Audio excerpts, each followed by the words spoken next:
Por que muitas vezes somos tão contraditórios com as opiniões e tão conflituosos no momento de tomar uma decisão? Parecendo às vezes que tem mais de uma pessoa, no mínimo, mais de uma pessoa dentro de nós com opiniões diferentes a respeito de um mesmo assunto, o que faz causar um grande conflito interno.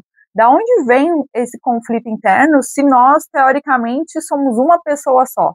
Como podemos ter tantas opiniões diferentes dentro de nós mesmos a respeito de um assunto? É o famoso não sei se caso ou se compra uma bicicleta. Às vezes, a respeito de um mesmo assunto, nós temos toda uma opinião racional, linda, funcional, que a gente gosta de explanar aos outros e canta por aí ideias filosóficas a respeito de coisas, e na hora do vamos ver, a gente age de uma forma muito contrária daquilo que a gente prega, ou muito contrário daquilo que a gente aconselha os outros a fazer. Da onde vem isso, segundo a ciência psicológica? Nesse vídeo, eu vou falar sobre uma concepção da terapia do esquema que é muito central nessa abordagem psicológica, e eu acredito que pode fazer muito sentido na sua vida, assim como fez muito na minha e faz na de todas as pessoas que eu atendo. As pessoas, muitas vezes, ficam angustiadas porque elas não sabem o que está se passando dentro delas. E a terapia é algo tão mágico, eu sou tão adepta à terapia, porque quando a gente consegue conhecer e nomear os processos internos nossos, a gente tem mais poder de decisão, porque a gente sabe de onde está vindo cada coisa. E quando a gente sabe de onde está vindo cada coisa, a gente já sabe se a gente pode confiar nisso, ou se isso tem que aguardar um pouco dentro de nós. Enfim, é como se organizasse a casa de um jeito muito funcional. Mas chega de enrolação, vamos lá. Dentro de todos nós existem vários modos, várias partes, como se fossem selfies nossos. Algumas vezes eu expliquei isso dizendo que como se fossem pessoas dentro de nós, mas isso é um pouco arriscado porque a gente não sabe exatamente com quem a gente está falando. Às vezes a pessoa tem alguma questão psicótica e pode interpretar isso no sentido literal. Mas, algumas vezes, eu dei a explicação de que nós funcionamos como se fôssemos uma loja. Uma loja tem o vendedor, uma loja tem o caixa, uma loja tem o gerente, uma loja tem a pessoa que limpa a loja, tem o estoquista. Então, a gente precisa de um time diverso para dar conta de uma empresa. Dentro de cada pessoa, funciona mais ou menos assim. Se você já viu aquele filme Divertidamente, também tem muitos psicólogos que ensinam daquela forma. Eu acho um pouco infantilizado, eu não gosto de explicar assim, mas você pode fazer uma analogia e também se te servir em relação àquilo, porque são várias partes em que cada parte representa majoritariamente um sentimento. Mas vamos voltar, por exemplo, da loja. Então você tem lá a sua loja, onde você tem a mesma importância de um caixa, porque sem ele não é registrada uma compra, não é efetuada uma compra. Tem a importância também do vendedor, porque sem ele não tem a relação com o cliente, a primeira relação de venda. Sem um gerente para organizar tudo isso, a loja fica um caos, então também a gente precisa contar com ele. Então, todas essas partes da loja são muito importantes. E agora vamos para a prática. Dentro de nós existem a criança que a gente foi um dia, existe o adulto que se formou depois de um tempo, existe uma parte nossa que tenta nos desligar e nos proteger das emoções, e existe uma voz internalizada dos nossos pais ou cuidadores. Então a gente está falando praticamente de 4 facetas de nós mesmos, ainda subdivididas, porque dentro dessas 4 facetas a gente ainda vai fazer subdivisões. Vamos começar falando sobre a nossa faceta criança, a nossa parte infantil. É um paradoxo porque ao mesmo tempo que a nossa parte infantil, a gente está falando de uma parte criança dentro de nós que tem formas de lidar com as coisas, com as situações da vida mais precárias, ou precárias não sei se é a palavra, mas tem menos ferramenta psicológica e comportamental para lidar com as situações da vida. Como crianças mesmos, né? Falta de habilidade, inabilidade social. Então uma criança, quando você faz alguma coisa ruim para ela, ela vai te fazer uma careta de volta, ela vai te tocar um brinquedo, porque ela não desenvolveu uma habilidade de lidar com a situação de uma forma mais assertiva, adulta, complexa, né? Então, as ferramentas dela são mais limitadas. Ao mesmo tempo, é um paradoxo, porque por mais que essa parte infantil dentro de nós seja mais limitada, ela é também a nossa parte mais antiga. no sentido de que ela veio primeiro na nossa vida do que todas as outras partes. Então, a gente fala que ela é a parte mais antiga no sentido de que ela é uma parte muito forte dentro de nós. Se a gente for para a psicanálise, a gente pode estar falando de id. Se a gente for para TCC, a gente pode estar falando de uma mente emocional. E se a gente vem aqui para a terapia do esquema, então a gente está nomeando essa parte como o nosso modo criança. O nosso modo criança, ele se subdivide em 4 partes. E aqui é uma questão didática, mas é importante para tu entender, porque no teu dia a dia, tu conhecer se o pensamento que chega na tua cabeça é de uma criança que, por alguma questão, não foi atendida e continua latejando dentro de você e pedindo as coisas de uma forma disfuncional, quando você consegue fazer esse rastreio de da onde vem esse pensamento, você tem mais uma ferramenta emocional para lidar consigo mesmo, que é a pessoa mais importante da sua vida para você conseguir lidar. Então, no modo criança, a gente vai ter 4 partes, 4 facetas desse modo criança, começando pela criança vulnerável. A criança vulnerável é a sua parte que, de certa forma, está exposta, sem nenhuma proteção. É uma criança desesperada, abandonada, vulnerável, perdida. E quando que ela aparece? Ela aparece quando você, de certa forma, se magoa de uma forma muito profunda. Você é atingido por alguma coisa, por algum gatilho, por alguém que foi maldoso com você, ou por alguma situação que nem foi por mal, mas te atingiu lá no cerne. Sabe quando você toca em você de uma forma muito profunda? Essa é a sua criança vulnerável. É quando você é atacado e você se sente profundamente machucado, profundamente atingido. E essa criança, na sua forma pura, ela é vulnerável, ela é exposta. Então, em terapia, é um modo que a gente muito busca acessar, porque quando a gente consegue conversar com essa criança e acolher ela, a gente nota uma melhora real, porque ali a gente está tratando da ferida, e não do sintoma que a ferida causou.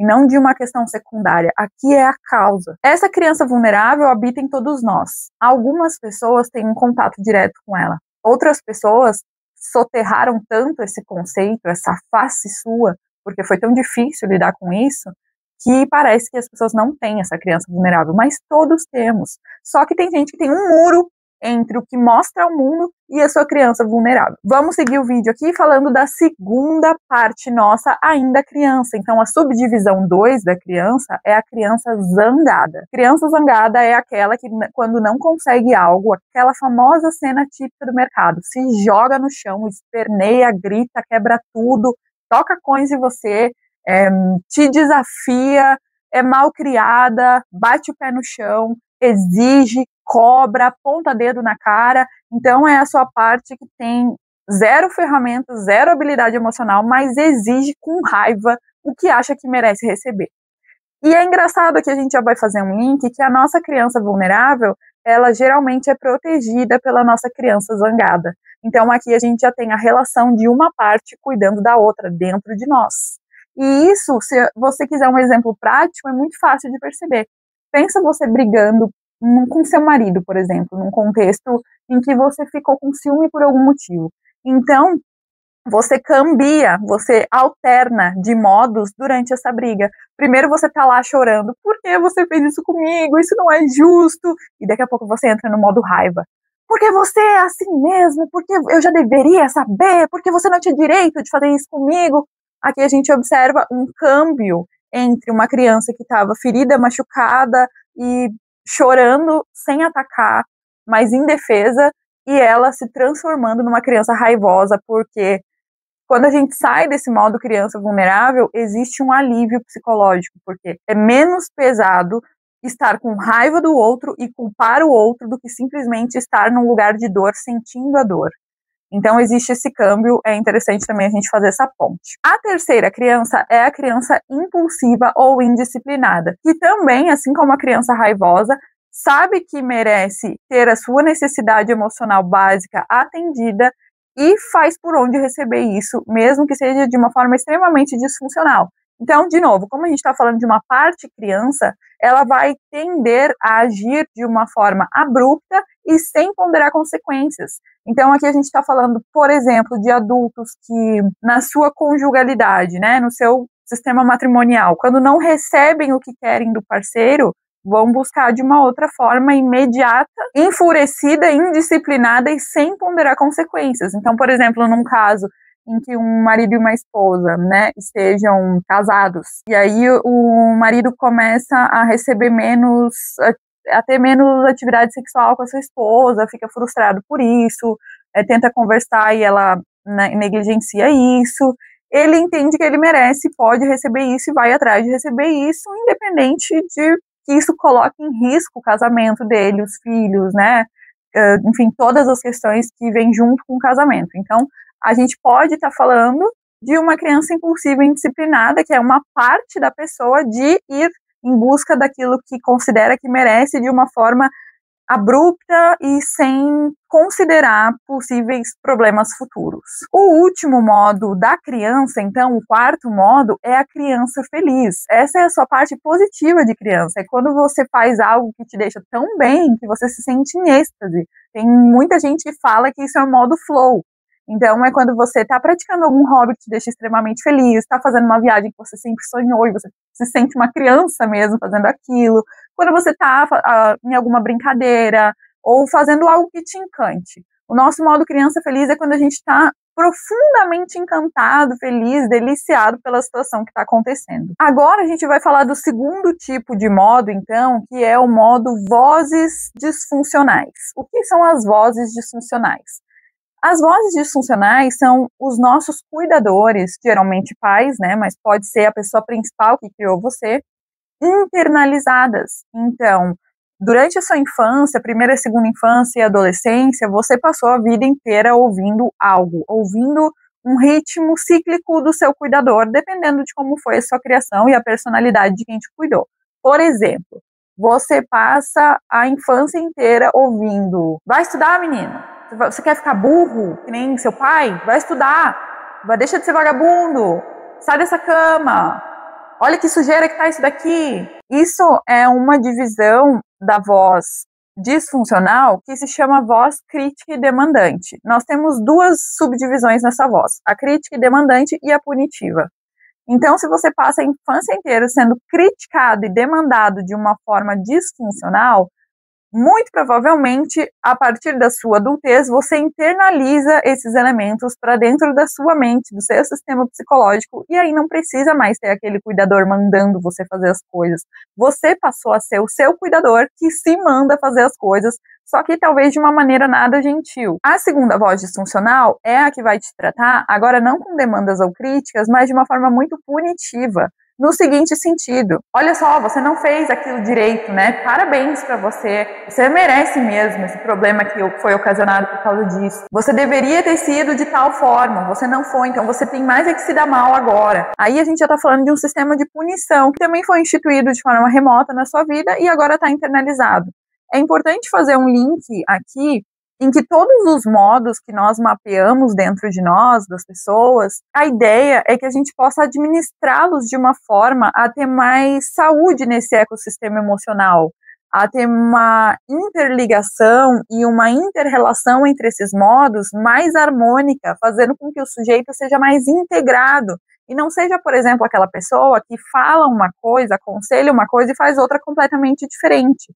Então, a integração dos modos é o nosso objetivo, através de uma boa administração, através do reconhecimento da necessidade emocional que está por trás do modo, do acolhimento desses modos. Porém, o único tipo de modo, a única faceta nossa com a qual nós não queremos negociar são as vozes disfuncionais. Aquelas que nos criticam, que nos demandam de forma disfuncional, que nos colocam para baixo, que nos punem.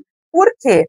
Porque existe como, e daqui a pouco a gente vai chegar lá, a gente tem uma autodemanda em relação às nossas obrigações e compromissos que devem sim ser cumpridos, afinal nós somos adultos, mas de uma forma bondosa e amorosa com nós mesmos, de uma forma a levar em consideração os nossos limites, a nos respeitarmos como sujeitos complexos que somos, então trazendo um cunho de amor próprio, de olhar para si, gostar de si, a ponto de se tratar bem. E essas vozes disfuncionais, elas não têm a capacidade de nos tratar bem. Então, é o único modo com o qual nós não negociamos, e sim queremos extingui-lo, e daqui a pouco mais eu vou falar também de uma técnica de extinção dessas vozes disfuncionais, que vai te ajudar muito, eu tenho certeza. Seguindo o raciocínio, agora a gente vai para o terceiro modo, então, que é dentro de nós a face que tenta nos desligar das emoções para nos proteger.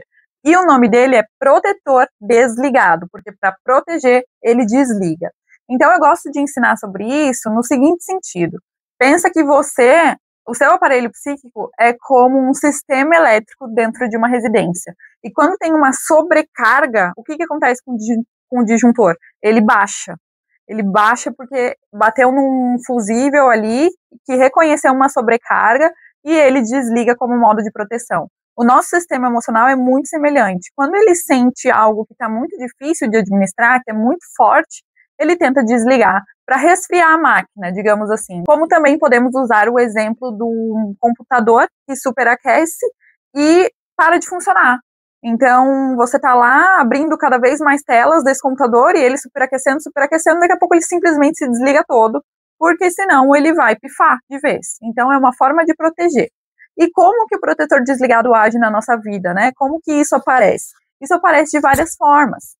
As pessoas usam o protetor desligado quando elas estão com um problemão e elas vão resolver isso bebendo, vão resolver isso fumando, usando algum tipo de substância, ou algum comportamento sexual compulsivo, comportamento de compra compulsivo, comer compulsivamente. Então, todo comportamento que ele gera um alívio momentâneo da ansiedade, como se fosse colocar a sujeira para baixo do tapete, é o protetor desligado tomando a frente do nosso sistema, é essa parte nossa liderando para tentar dar uma amenizada, uma aliviada na nossa emoção e fazer alguma forma de regulação emocional. Outra coisa que é importante falar sobre os modos, e eu vou pegar esse gancho para falar agora, porque acho que vai fazer sentido nesse momento. Os nossos modos, eles estão ativos dentro de nós, nos guiando para caminhos diferentes, de acordo com as nossas aspirações, com as coisas que fazem sentido para nós. Quando estão desregulados e disfuncionais, nos levam a comportamentos danosos, perigosos, acabam atrapalhando a nossa vida e as nossas relações, mas, de certa forma, é uma engrenagem que movimenta a nossa vida. E a gente não quer destruir nenhum deles, a não ser as vozes punitivas e demandantes, que realmente nos fazem mal. Mas o protetor desligado, os modos crianças, né, e depois o próximo que eu vou falar, a ideia é preservá-los.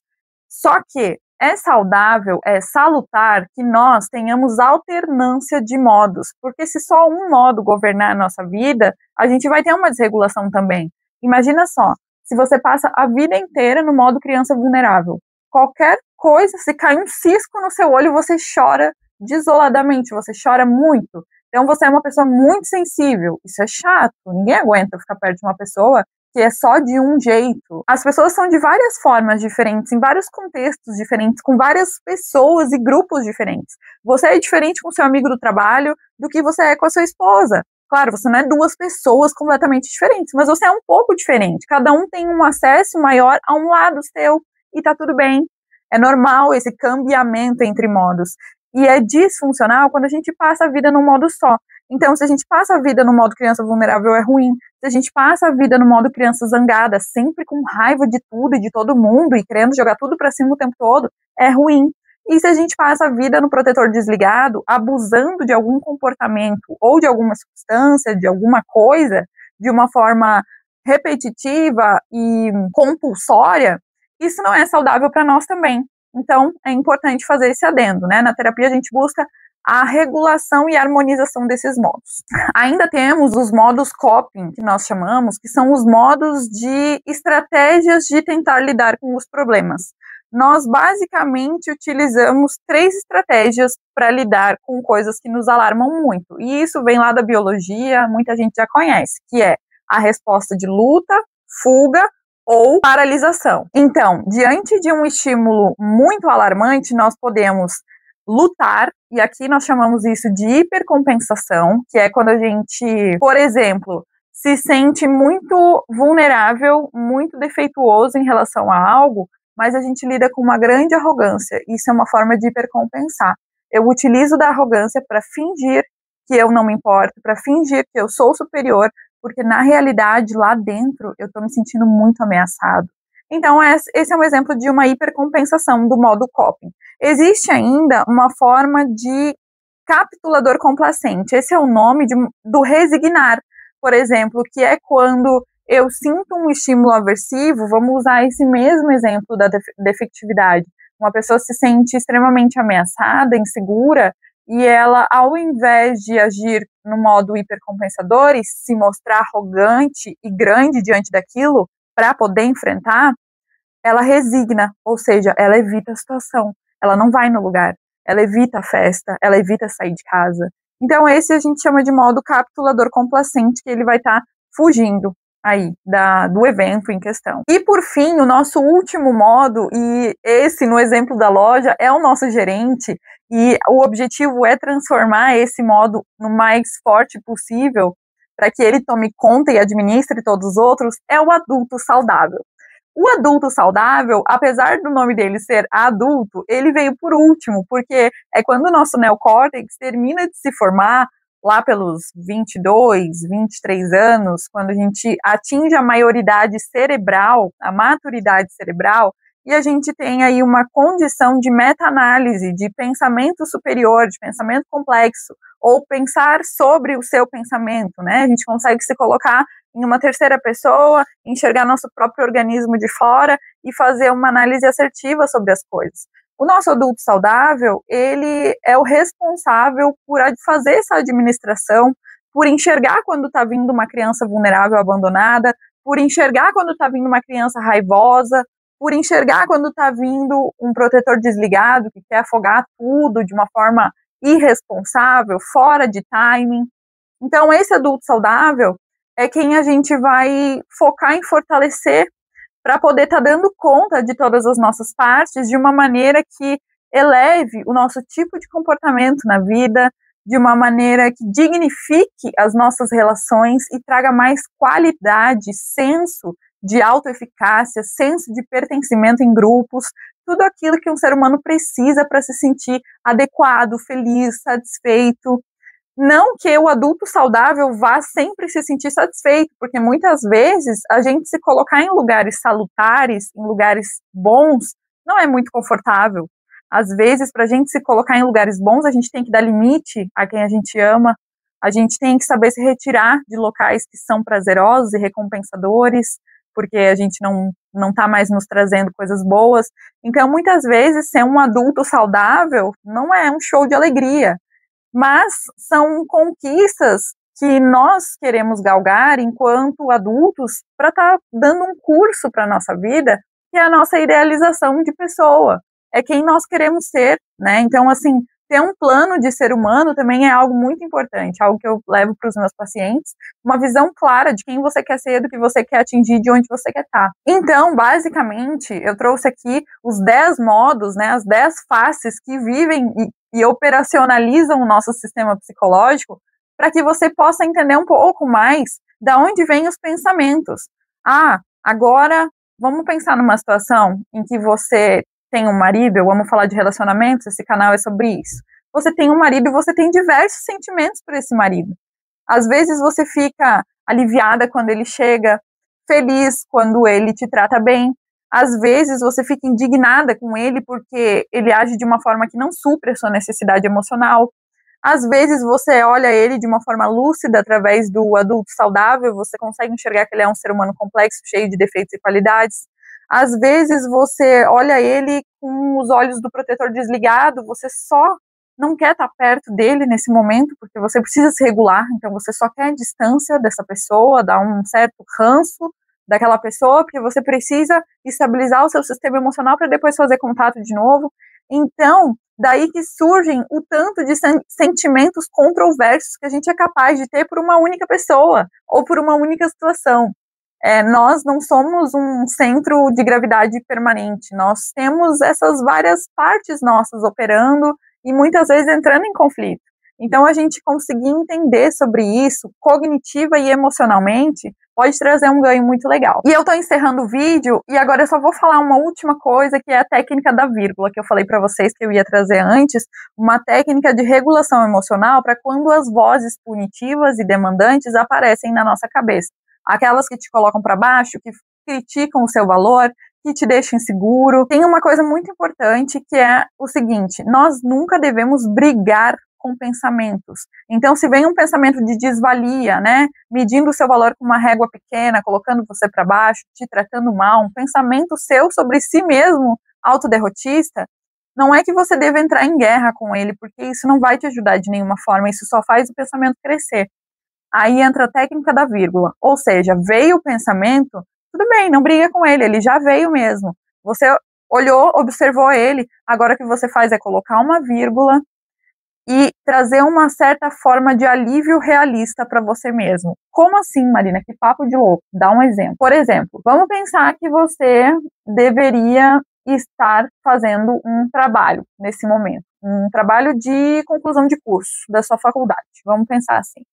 Só que você está muito mal hoje, você está num dia complicado, você está com dor de cabeça, você brigou com seu marido, você ainda tem que arrumar a casa, você está num caos absoluto emocional e físico. E aí, diante desse caos, gravitacionalmente, você vai estar com uma série de pensamentos ruins, porque quando a gente está em conflito, a tendência do conflito estar ativo ali é grande.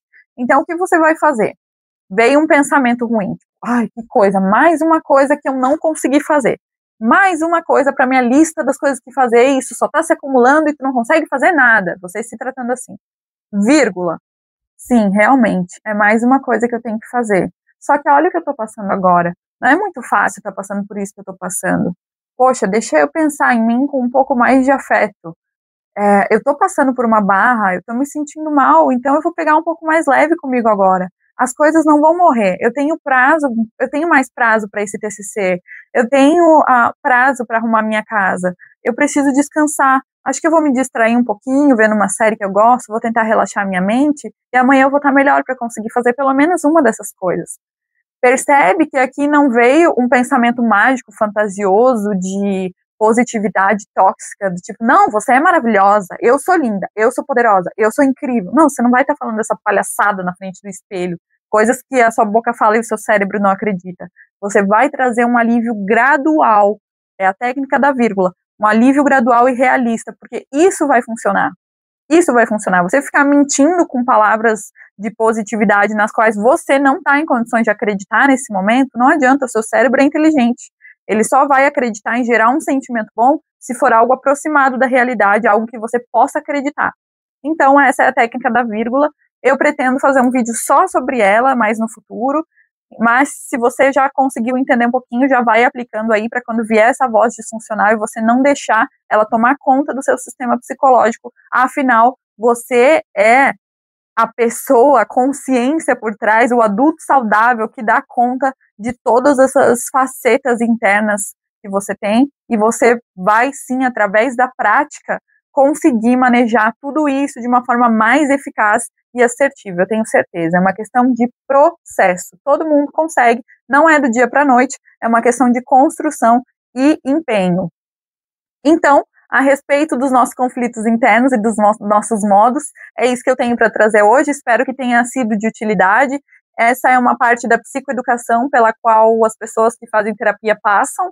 Claro que a terapia, ela é muito além disso, né? Isso é uma introdução da terapia para a pessoa começar a se familiarizar com essas questões, mas espero que para você que não tenha como fazer um processo terapêutico agora, já consiga ter alguma forma de ganho em relação a isso, alguma forma de melhora, de alívio na sua vida em relação a compreender esses processos. Eu sou a psicóloga Marina Rosa, especialista em terapia do esquema, e se esse conteúdo fez sentido para você, fica aqui comigo, eu vou estar sempre trazendo questões de relacionamentos e psicologia nesse canal.